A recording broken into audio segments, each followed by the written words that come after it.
city of cats and the city of men exist one inside the other, but they are not the same city. Few cats recall the time when there was no distinction. The streets and squares of men were also streets and squares of cats.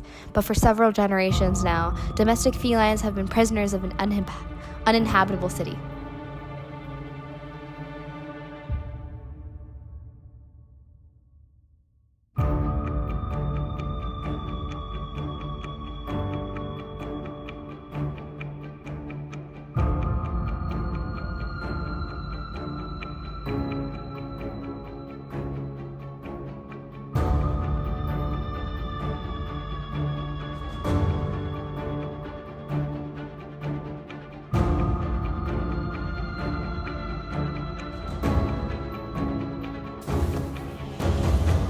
Our main character, Marcovaldo, is led by his cat friend to the famous Biarritz restaurant.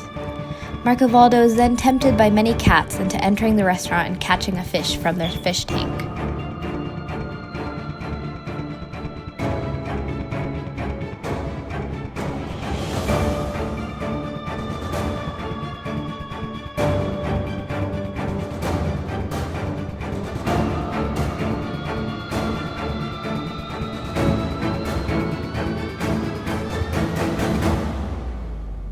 However, upon his catch, the fish is stolen right from his hands by one of the cats, and in the chase for said fish, it gets stuck in a tree, leading Marcovaldo to discover the wondrous garden of cats and its inhabitants.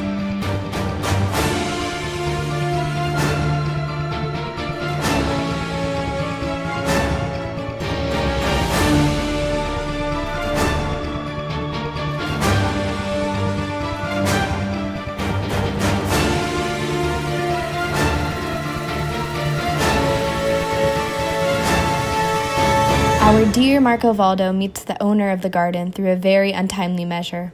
The owner is an old woman named Marchesa, who ends up stealing Marcovaldo's precious fish right from his own hands. The visitors of the garden are divided on whether she's truly a saint for allowing animals to seek refuge in her garden, or a miser for never truly caring for them. Suddenly, that coming winter, after a few knocks on the old woman's door, Marchesa was considered as good as dead. That following spring, in place of the garden, construction started. However, this only occurred at the discretion of the former inhabitants. The cats disrupted the construction, showing that they are not willing to leave their home without a fight.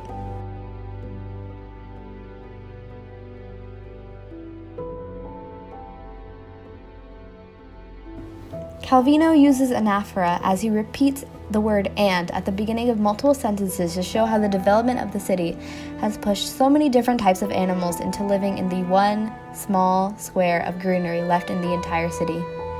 Such is shown in the lines, "and the birds as well," another lady added. They're forced to live by the hundreds and hundreds on these few trees.